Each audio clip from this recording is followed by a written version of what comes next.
নমস্কার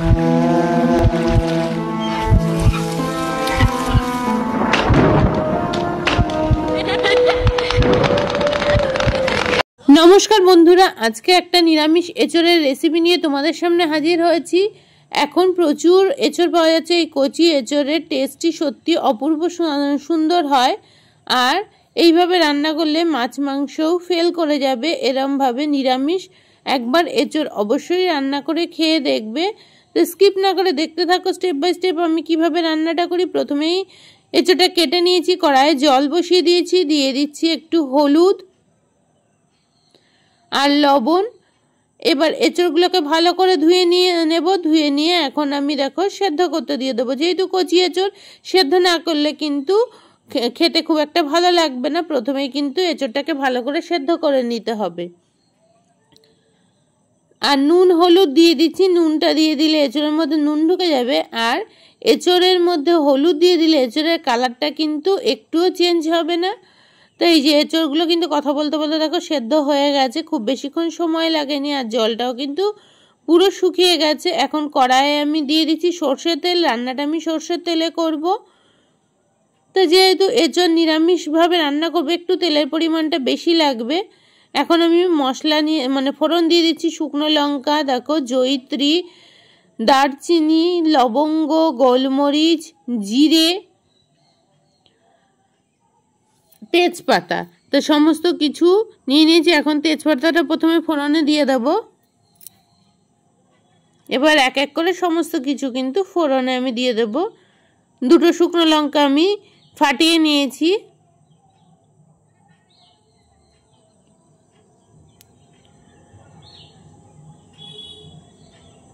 এখন দেখো আমি লবঙ্গগুলো দিয়ে দিলাম।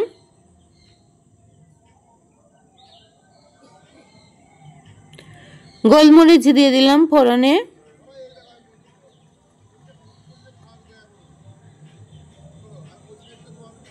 তো এগুলো হয়ে যাওয়ার পর এলাচি আর দারচিনিটাও ফোড়ন দিয়ে দিলাম।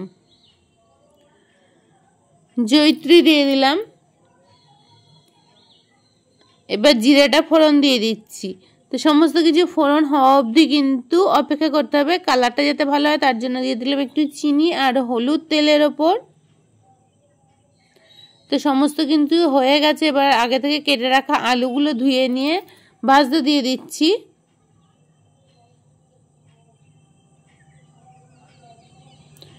আলুগুলোকে একটু ভালো করে ভেজে নিচ্ছি। এবার সেদ্ধ করে রাখা এঁচড়গুলো ওর মধ্যে দিয়ে দিচ্ছি। এঁচড় আর আলুটাকে কিন্তু লাল করে ভেজে নিতে হবে প্রথমেই।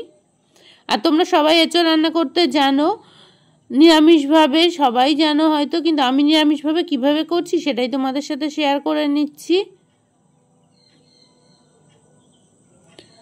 তো কথা বলতে বলতে কিন্তু আমাদেরকে এঁচড় আর আলু ভালো করে ভাজা হয়ে যাচ্ছে। আর যারা আমার ভিডিওটা দেখা শুরু করেছে তাদের অসংখ্য অসংখ্য ধন্যবাদ, অনেক অনেক ভালোবাসা। এবার মশলা বানিয়ে নেব। নিয়ে নিলাম আদা কতগুলো, দেখো লাল কাঁচা লঙ্কা, জিরে, এগুলো দিয়ে একটা পেস্ট বানিয়ে নিয়েছি।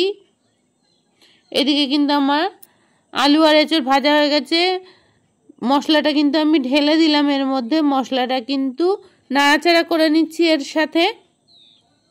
এখনো বেশ কিছু মশলা আমি এর মধ্যে ব্যবহার করব। দুটো দেখো টমেটো নিয়েছি, ওই মশলার জারে টমেটোটাও পেস্ট করে নিয়েছি, ওর মধ্যে ঢেলে দিলাম। এবার কিন্তু একটু মিক্সির জারটা ধুয়ে আমি জল দিয়ে দেবো, নাহলে কিন্তু মশলাটা পুড়ে যাবে। কয়েকটা দেখো নিয়ে নিলাম কাজু বাদাম, কাজু বাদামটাও বেটে নিয়েছি। এখন এর মধ্যে দিয়ে দেবো কিন্তু পরিমাণ মতো লবণ, কারণ এঁচড় আগে থেকে লবণ দেওয়া আছে। আর একটু হলুদ দেব, কাশ্মীরি লঙ্কার গুঁড়ো দিলাম কালারের জন্য, চিনি দিলাম। এবার এগুলোও কিন্তু ভালো করে নাড়াচাড়া করে নেব। মশলাটা ভালো করে কষিয়ে নিতে হবে প্রথমেই। নিরামিষভাবে এইভাবে এঁচড় রান্না করলে কিন্তু এঁচড় দারুণ টেস্টি হয়।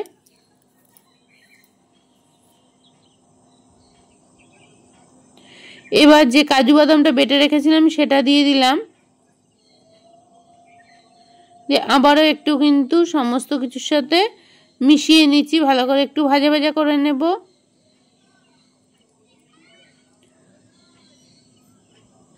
তো দেখতে পাচ্ছ অনেকটাই কিন্তু আমার কষানো হয়ে গেছে। কড়াইয়ের গায়ে কিন্তু লেগে যাচ্ছে।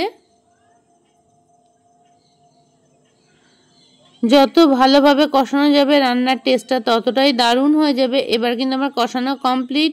আগে থেকে জল গরম করে রেখে দিয়েছিলাম, সেই জলটা কিন্তু আমি ঢেলে দিলাম। আর রান্নাটা কিন্তু গরম জল দিয়ে করলে রান্নার টেস্ট দ্বিগুণ হয়ে যায়।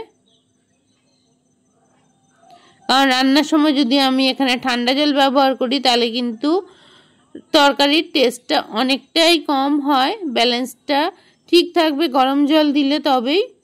তো যাই হোক, চাপা দিয়ে দিলাম। এঁচোড় আগে থেকেই সেদ্ধ ছিল, আলুটা সেদ্ধ হওয়ার জন্য কিন্তু একটুখানি চাপা দিয়ে দিয়েছিলাম। দিয়ে এবার দেখো আমি কিন্তু নামিয়ে নেব। আমার কিন্তু রান্নার রেডি। একটু দিয়ে দিলাম গরম মশলা, ঘি, নিরামিষ তরকারি যেহেতু ঘি তো দিতেই হবে, দিয়ে দিলাম ঘি। এবার ভালো করে কিন্তু আমি সমস্ত কিছু মিশিয়ে নিচ্ছি। এবার সার্ভ করে দেবো। আমার এই রেসিপিটা কেমন লাগলো অবশ্যই কিন্তু কমেন্ট করবে।